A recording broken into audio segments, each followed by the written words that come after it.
AB, if you look at the last bit of that innings from 224 for 3 to 256 for 9, how would you explain that? Yeah, it's disappointing. I thought we were in the game there, and I got out at a bad time. And it's actually something I mentioned now in the post match is throughout their innings they never had two new batters at the crease, and that was part of our game plan tonight. And unfortunately, Hash and I got out within 3 overs. And it's always difficult on these kind of decks where it's a bit slow, it's a little bit of reverse swing, ball's getting softer, ball got a little bit green, difficult to see it. When you get two new batters at the crease, the run rate's always going to slow down a bit, and that, unfortunately, we lost our way there. So it's pretty disappointing that we couldn't get something going again then. But you got to, with Hash, I'll have to take responsibility for that, two of us.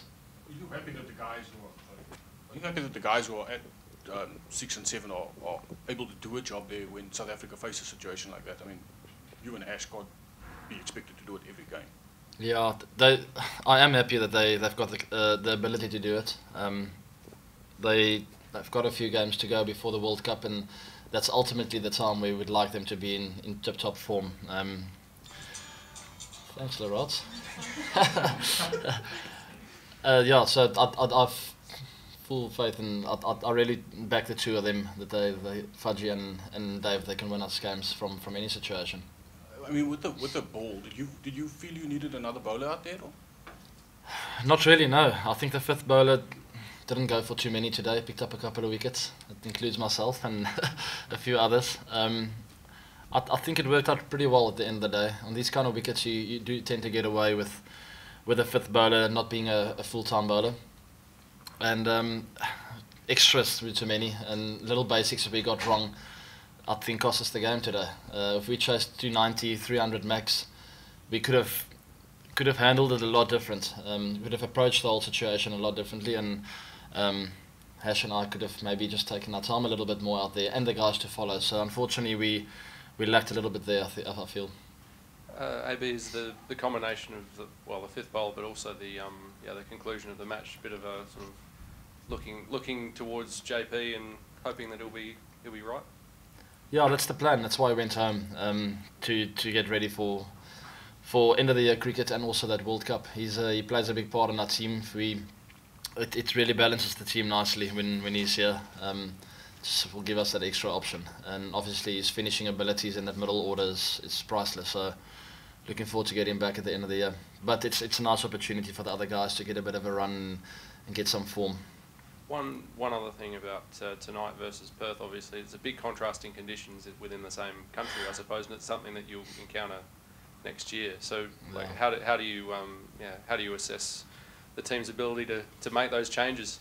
I think that's the nice thing about us touring here, and getting 5 games in different conditions all the time. It's complete opposite conditions than what we got in Perth.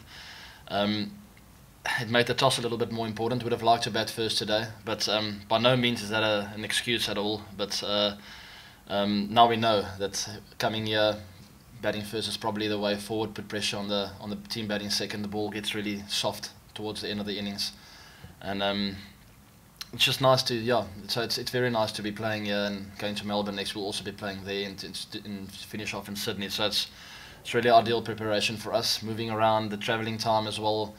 Felt a bit fatigued yesterday after the long travelling time from Perth to here. So just to get used to all of that and to know what to expect in the World Cup is going to be really important. It's a long tournament always, and if you get little surprises like that, it takes a bit of energy out of your performance. And now we know what to expect, which is really nice. And just one about Steve Smith.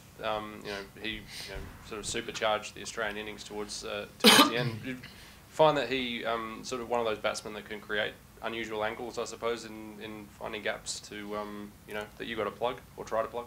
Yeah, I won't say that's the main strength. I think his strength is the fact that he's got a lot of energy at the wicket.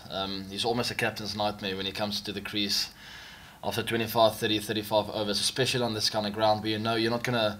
It's not a kind of wicket where you're going to get 2, 3 or 4 wickets in patches. You have to work really hard for every wicket you get, and if you get a busy cricketer at the wicket, it makes it really difficult for you to control the innings, to keep your rhythm, and just to pace it a little bit better, I think would have been nice. And he makes it really difficult for us in doing that.